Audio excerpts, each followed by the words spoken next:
Cameroun touche à l'océan au fond du golfe de Guinée.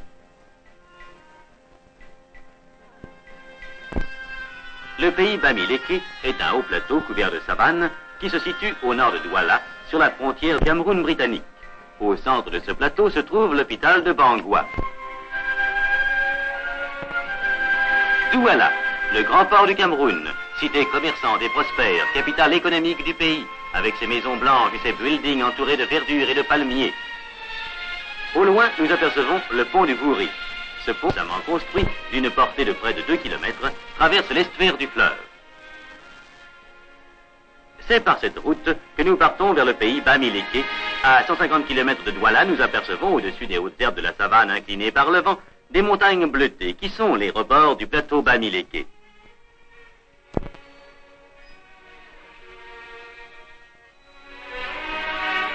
Kilomètres après, le Nkam, fleuve qui limite à plein bord ses eaux torrentielles et troubles dans un décor qui ne manque pas de grandeur.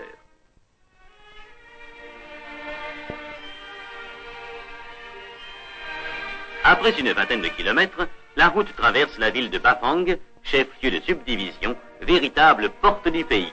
Petite ville en plein développement, elle s'est créée comme tous les autres centres de la région après l'implantation des services administratifs.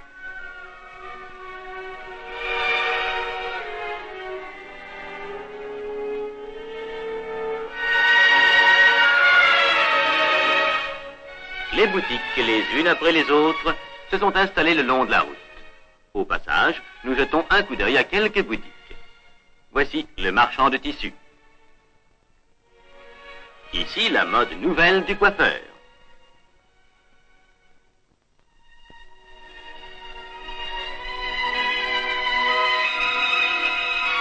Là, le tailleur-brodeur.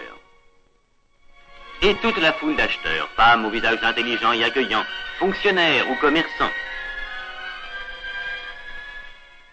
Quittons Bafang. Nous allons maintenant essayer d'apercevoir la vie plus primitive de la brousse, celle qui se déroule plus tranquille et plus secrète derrière ses palissades et ses barrières. Pays de plateau d'une altitude moyenne de 1300 mètres, pays aux vastes horizons, avec ses chefferies blotties au creux de verdure, cette région ne manque pas de beauté. Elle ne manque pas non plus de population. 450 000 habitants vivant sur ces plateaux donnent une moyenne de 60 au kilomètre carré. Population agricole et commerçante en pleine expansion. Voici l'habitat typique du pays. Ces maisons sont des cases quadrangulaires bâties en pisé avec de grands toits coniques de chaume. Autour, les plantations vivrières soigneusement clôturées par des barrières. L'aspect du pays varie avec les saisons. La saison sèche de novembre à mars jaunit la savane et, sous le ciel pâle des collines, ont de douces teintes dorées.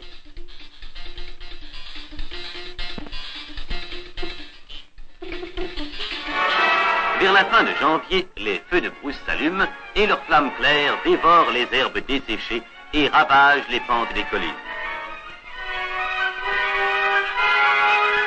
Il ne reste bientôt que des étendues noircies et fumantes où apparaissent les cailloux et les termitières.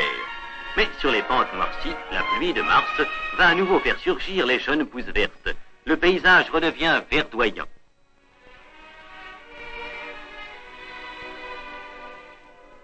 C'est la saison des cultures et des semailles. Il faut préparer le sol. Les travaux de culture sont confiés aux femmes. Nous voyons une jeune fille retourner la terre à Taou. Une sorte de voile cache en partie son visage et des traces de couleur rouge, en partie effacées, sont visibles sur ses membres. C'est une jeune fille qui est dans le temps de préparation au mariage. C'est la vieille coutume d'une Jacques. Du reste, toute la famille participe à ces activités agricoles.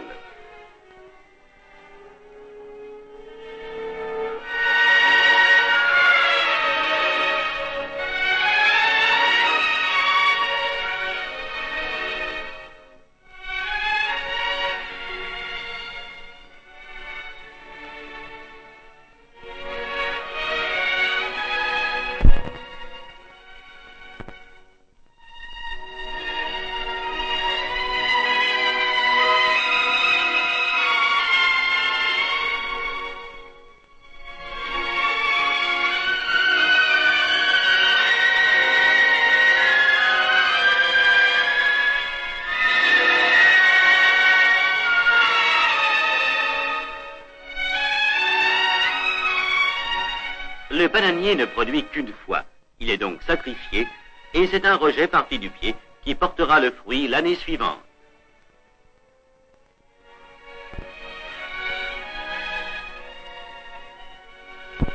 Les enfants attendent le retour de leur mère. Chaque plantation est entourée de barrières. Chaque année au printemps, le marange répare ou fait de nouvelles barrières. La barrière est non seulement une limite, elle est aussi un élément capital de la protection des cultures contre les animaux, principalement les chèvres. Les nervures de feuilles de palmier raffia sont attachées horizontalement sur les tiges verticales de la haie. Les lianes sont les écorces vertes de ces nervures que l'homme détache avec son coupe-coupe. Les hommes s'occupent aussi des constructions. Nous voici devant un villageois en train de terminer chaume. Chaume ramassé dans la savane par les femmes.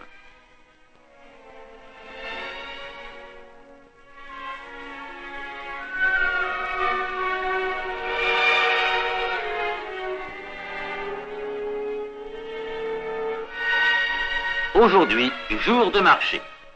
Dans chaque tribu, le grand marché a lieu sur une place située dans les environs immédiats de la chefferie. Ils débutent assez tôt le matin et battent leur plein vers 11 heures. Nous sommes ici au marché de Bangou. Le marché est un lieu important de la vie sociale et économique du pays. Les villageois apportent des produits variés et vivriers, arachides, patates, manioc, piments, fruits, poulets, chèvres, ou des produits de leur fabrication artisanale, poterie ou corde.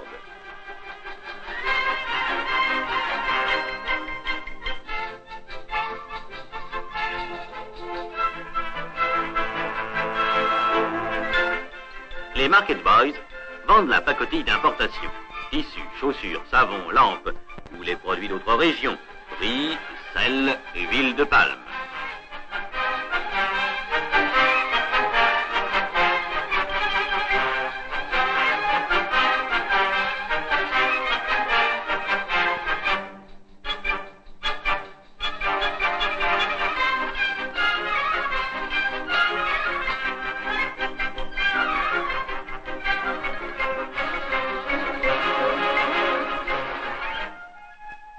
Les petits cars de brousse fréquentent aussi les marchés, transportant voyageurs et marchandises. Après le marché, chacun revient chez soi.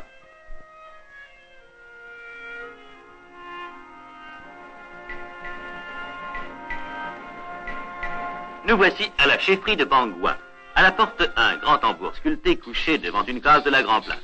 Nous pénétrons vers l'intérieur de la chefferie jusqu'à la résidence du chef. Cases blotties les unes contre les autres, bâties selon le mode coutumier. Nous arrivons auprès du chef Nono, assis dans sa cour. Il est le plus ancien et le plus âgé des chefs bamilékés. Ces chefs, dont l'autorité était considérable, voient leur importance diminuer progressivement sous la poussée de l'évolution actuelle. Aujourd'hui, le chef de Bangoua et sa résidence ne sont que l'ombre des splendeurs passées. Dans une arrière-cour sont conservées quelques œuvres sculptées, échantillons d'art bamilékés, statues, effigies ou fétiches et tabourets dont le réalisme et la facture ne manquent pas d'originalité et de caractère.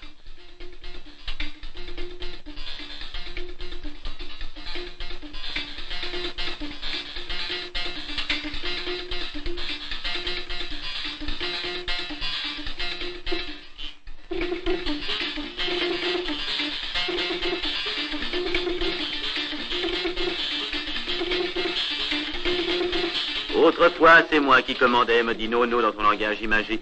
Et voyez maintenant comment je cherche le bois avant de me chauffer.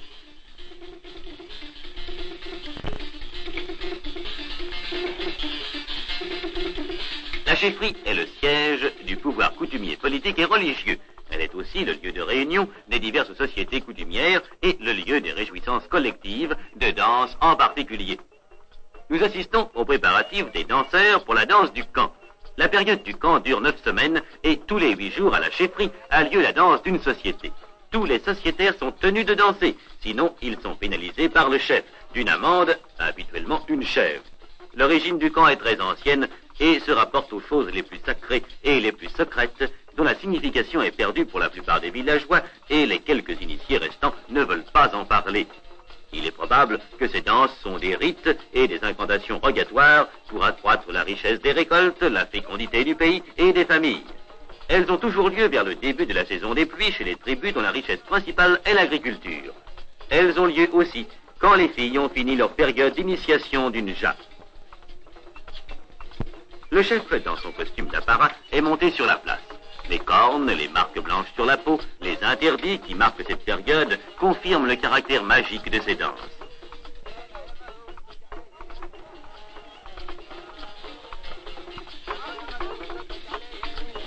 Le chef vient lui-même frapper le tambour revigoré par ces rythmes anciens qui lui rappellent le passé et toutes les vieilles choses qui déjà ne sont plus.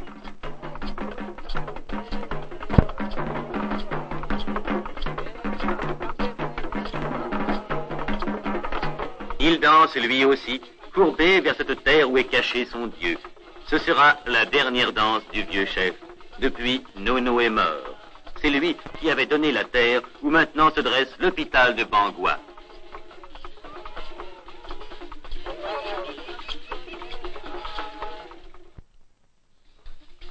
Nous voici dans une autre chefferie sur le rebord nord du plateau à Balegne. La chefferie est bien conservée et à belle allure, avec ses grandes cours, ses hautes cases et ses poteaux sculptés éteints. C'est aussi la période du camp. Mais la danse ressemble peu à celle de Bangua. La magie y est encore plus évidente. Devenus agriculteurs depuis qu'ils ont été refoulés sur ce plateau par les envahisseurs du Nord, les populations bamileke étaient primitivement des tribus de chasseurs de savane. Et le camp dansé à Balegne, en pleine saison sèche, au moment où les feux de brousse rendent la chasse plus fructueuse et plus facile, paraît une cérémonie nettement en rapport avec les rites de la chasse. C'est dans des coins isolés de la brousse que les danseurs se préparent et paraissent s'identifier avec le gibier désiré. Course rapide et légère comme l'antilope, queue pendue à l'arrière-train et des marches pesantes, morceaux de viande dans la bouche et grognement bestial. Les danseurs, avant de danser, sortent de leur retraite, parcourent de longs trajets circulaires dans la brousse au pas de course, trajets qui se recoupent au sommet d'une colline spéciale, au sommet de laquelle musiciens, tam-tam et autres danseurs sont réunis, une feuille sur la tête, 2 bâtons aux mains.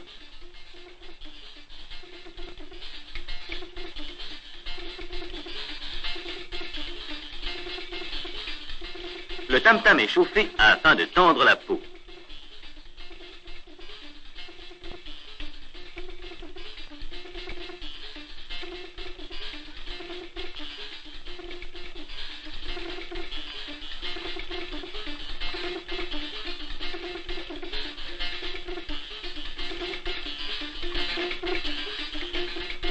Le rythme du tam-tam commence.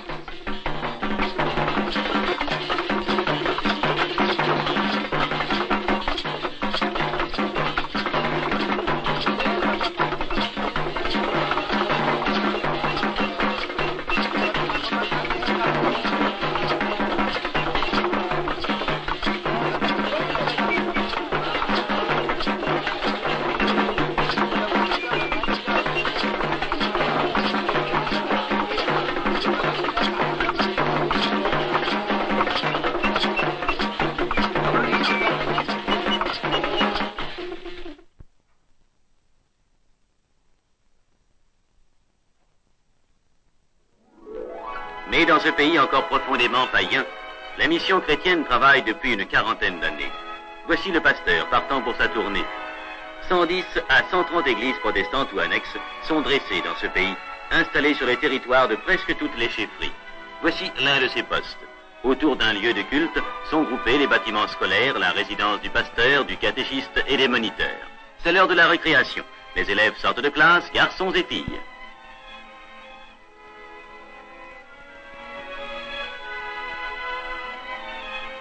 Et le dimanche, les fidèles se rassemblent pour le culte aux abords de l'église. Les enfants, les mères. Nous sommes à Jang et c'est un jour de fête. Une consécration pastorale doit avoir lieu. Au premier rang, le pasteur Modidine, doyen du corps pastoral, le pasteur Joki, président de la commission synodale, et le pasteur Mikolachek, vice-président. Et derrière eux, tous les représentants du corps pastoral de l'église évangélique du Cameroun se sont rassemblés en cortège.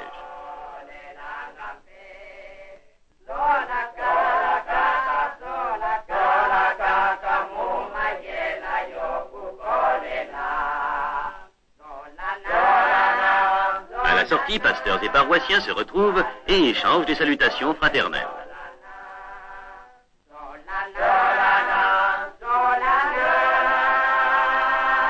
Nous voici à l'hôpital de Bangoua. Une concession de 23 hectares parsemée d'une cinquantaine de bâtiments qui s'étagent sur la pente. En bas et à gauche, les maisons d'habitation des infirmiers et de leurs familles. Échelonnées sur la lisière supérieure et un peu cachées par le versant, les maisons des missionnaires. Au milieu, les pavillons de l'hôpital.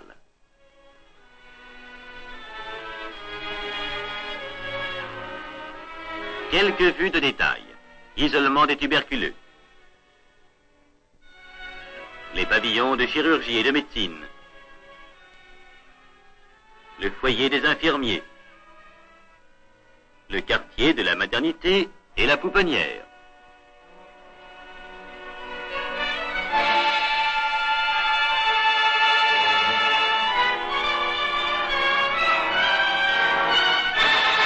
C'est surtout depuis 1951 que l'hôpital s'est développé et de nombreux bâtiments ont pu être construits grâce aux subventions du plan FIDES. D'autres travaux sont encore prévus. Sur un terrain en bordure de l'hôpital, un camion prépare et aplanit le lieu où la nouvelle maternité de 150 lits doit s'élever. Actuellement, la formation comprend déjà 480 lits d'hospitalisation.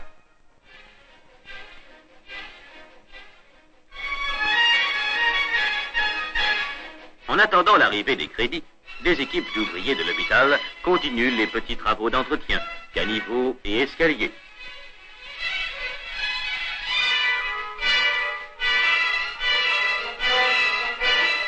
Les charpentiers achèvent de couvrir un nouveau pavillon annexe de la pouponnière.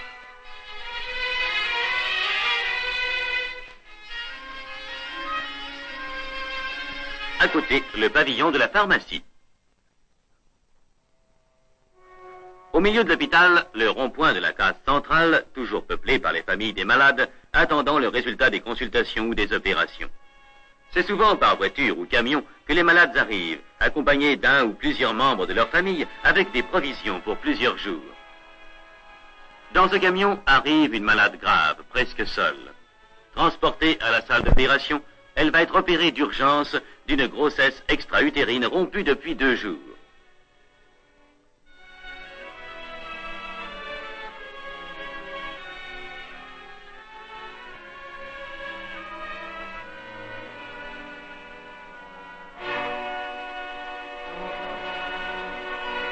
Les malades arrivent aussi parfois portés sur des brancards de fortune, soutenus par des porteurs ayant fait de longues heures de marche dans la brousse. Vers le bureau des entrées et la salle de consultation, les malades se pressent. Jeunes ou vieux, pauvres ou riches, broussards ou évolués, chrétiens et païens, venant d'un peu toutes les régions.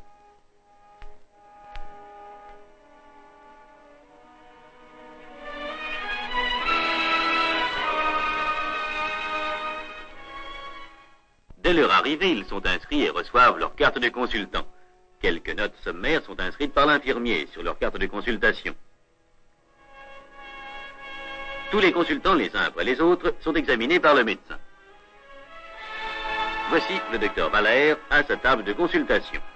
Sur les cartes sont inscrits le diagnostic, les traitements, les examens complémentaires à pratiquer, l'indication si l'hospitalisation est nécessaire ou non.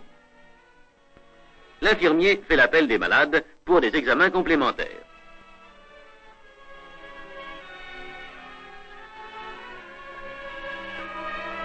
Chaque soir, le ou les médecins examinent ainsi une cinquantaine de malades, dont la moitié seulement seront hospitalisés dans les salles de traitement.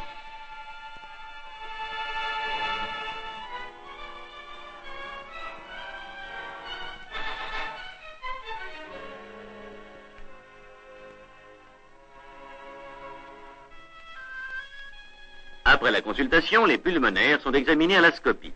Lorsque des graphies sont nécessaires, elles sont pratiquées le lendemain matin. Au laboratoire sont effectués les prélèvements pour analyses diverses, sérologie, dosage, examen de l'âme. Un infirmier pique le doigt d'un enfant pour un frottis de sang en vue de la recherche des parasites sanguins, hématozoaires du paludisme, filaires à formule sanguine. Le frottis est coloré. L'infirmier fait la recherche au micro et le résultat est inscrit sur la carte. Voici la réserve de pharmacie où sont stockés les médicaments. Elle est importante mais il faut sans cesse la renouveler.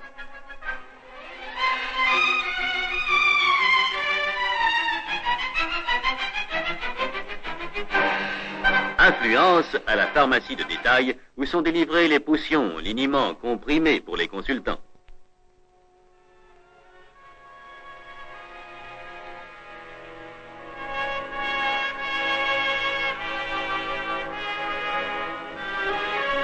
Tita, le plus ancien de nos infirmiers, chef du service des pansements sceptiques.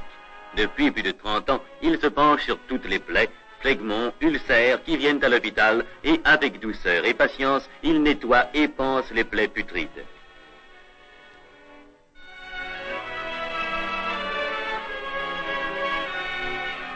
Ici, le pansement d'un ulcère phagédénique chez un petit enfant.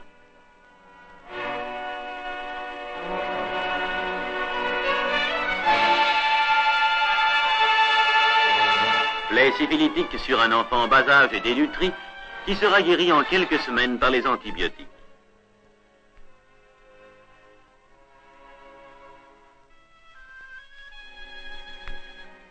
Plaie chronique des pieds d'un adulte avec l'énorme hypertrophie des jambes qui s'appelle l'éléphantiasis. Les infirmiers de la salle d'opération préparent les instruments pour la séance du lendemain. Après avoir été nettoyés, les pinces sont rangées dans des boîtes métalliques pour être stérilisées.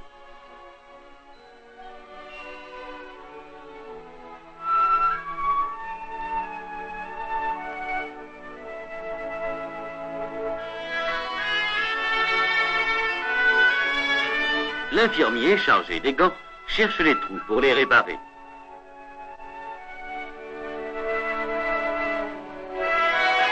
Les compresses et les champs opératoires pliés sont tassés dans les tambours. En dehors des urgences, 4 matinées par semaine sont consacrées aux interventions. En 1956, 1480 malades ont été opérés. Les opérations les plus nombreuses sont les hernies et les interventions gynécologiques, auxquels s'ajoutent les cas les plus variés, lipomes, tumeurs diverses, cataractes, chirurgie intestinale, estomac, ostéomyélite. En outre, plus d'1 millier de malades ont subi des interventions de petite chirurgie, abcès, phlegmons, fractures, voies urinaires. Les Africains sont non seulement des assistants excellents, mais aussi de bons opérateurs.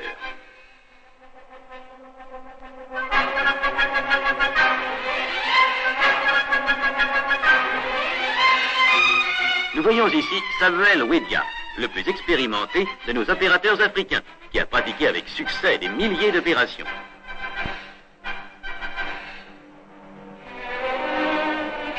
Cette femme a subi une césarienne pour placenta prévia hémorragique. Elle reçoit maintenant une perfusion intraveineuse.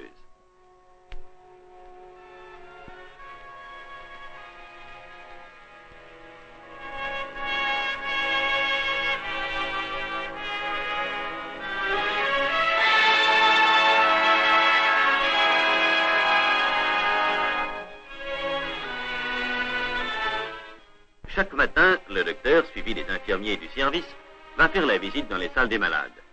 10 000 malades sont en moyenne hospitalisés chaque année dans les divers services, médecine, contagieux, chirurgie et maternité. Le service des enfants reçoit beaucoup de jeunes enfants atteints d'affections pulmonaires, d'anémie, de parasitisme intestinal, de malnutrition, de paludisme. Nous voici dans une salle d'union des tuberculeux. Chaque semaine, de nouveaux tuberculeux dépistés sont admis pour suivre le traitement. Aussi, le service qui comporte 45 lits est-il toujours complet. Les infirmiers prennent la température et établissent les courbes.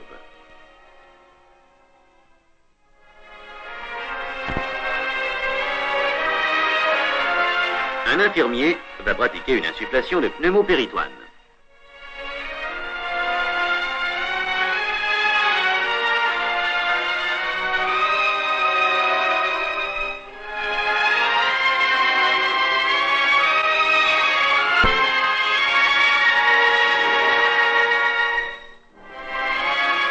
Les pavillons de chirurgie à l'heure de la visite. Ils comprennent 2 pavillons de 45 lits et 3 pavillons de 20 lits pour les cas septiques et les fractures, soit 150 lits en tout.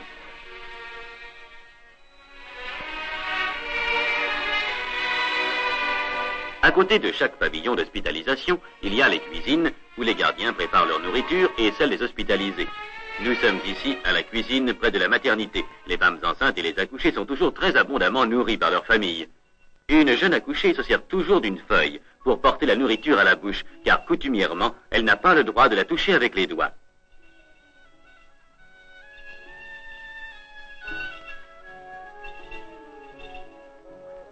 Madame Brégy, sage-femme, directrice de la maternité, suivie des infirmiers du service.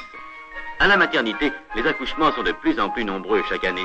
En 1945, le chiffre était de 200. En 1956, on a atteint le chiffre de 1200.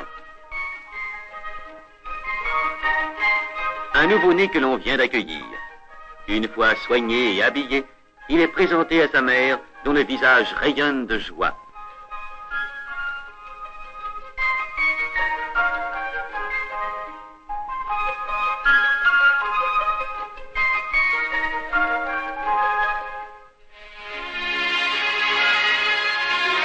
D'autres nouveau-nés poussent leur premier cri vers la vie.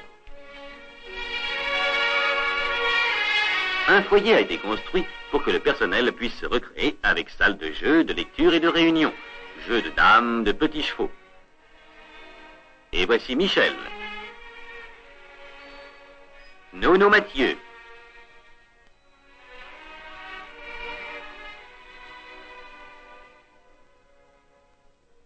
Samuel Nouritiop, Joseph Ekwa et Simon Tenzé. Tita, Emmanuel et Zekeyo.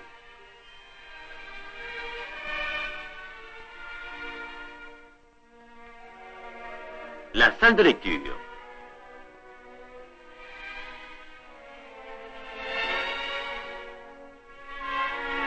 Marc Nono, un de nos jeunes infirmiers qui lit avec application.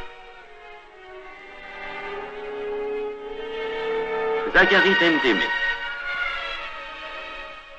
Au poste de radio, on recherche les nouvelles.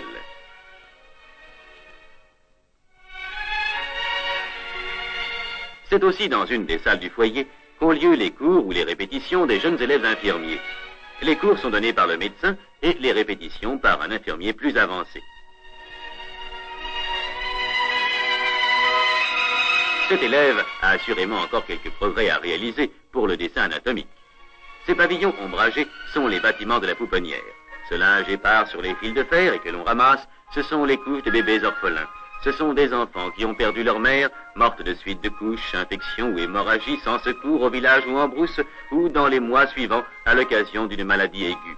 Ces enfants qui, dans la région Bamileke, perdent leur mère pendant la période d'allaitement, sont voués à la mort s'ils ne sont pas secourus, les familles ne connaissant pas encore la technique de l'allaitement artificiel, et aucune femme ne met au sein un enfant qui n'est pas le sien.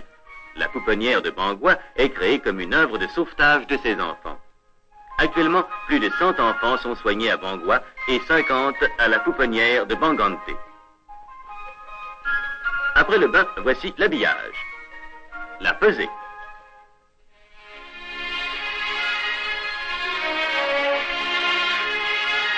Les moins de 1 an sont dans des berceaux.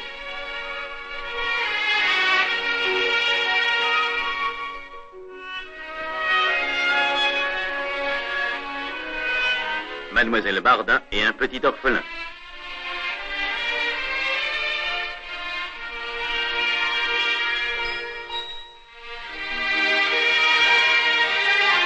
Mademoiselle Baudra.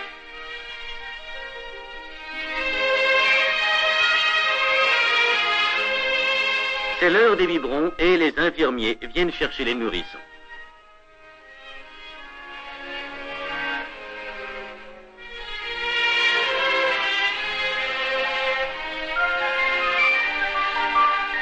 Sieste sur la natte après le repas.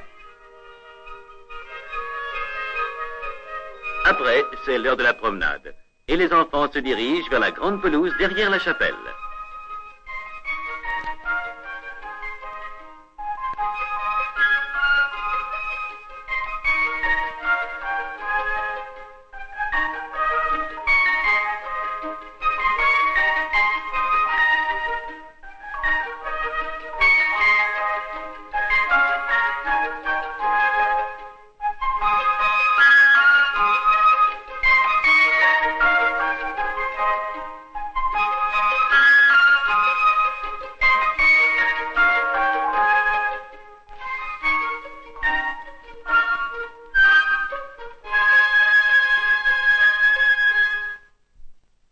quelque distance de l'hôpital se trouve notre petite léproserie.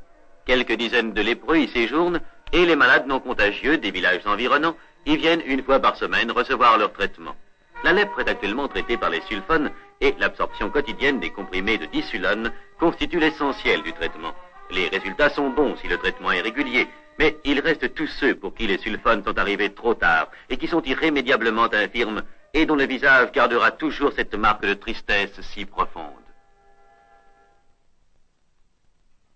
Voici groupé devant la case centrale le personnel soignant de l'hôpital, les 2 médecins, la sage-femme et les 45 infirmiers ou élèves qui travaillent ensemble auprès des malades.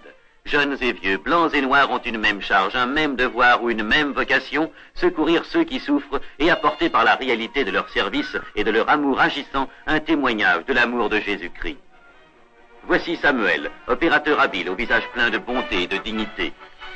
André, non seulement infirmier mais surveillant des travaux. Zacharie, assistant de chirurgie et opérateur méticuleux. François, toujours dévoué, adroit aussi bien en chirurgie qu'au labo ou dans les moteurs.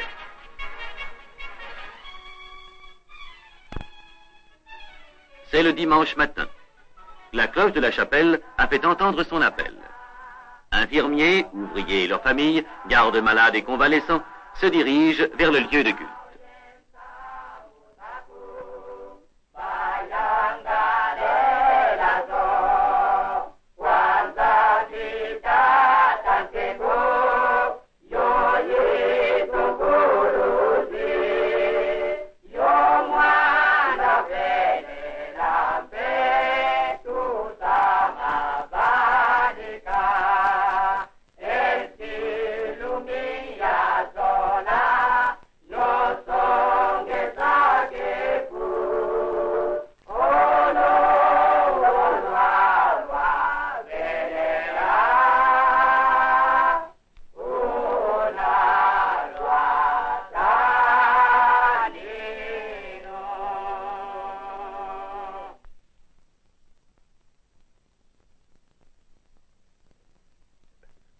Le pasteur David Gassa prêche.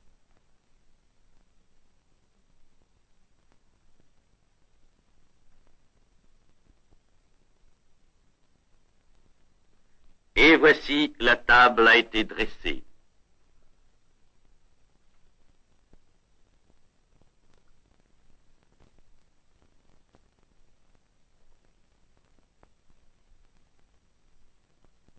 Cette table qui fait de tous les hommes des frères, qui fait de toutes les races une seule famille, unie et pardonnée en Jésus-Christ, unie d'un seul amour et nourrie d'une même nourriture, vivifiée d'un seul esprit, réunie dans une seule espérance.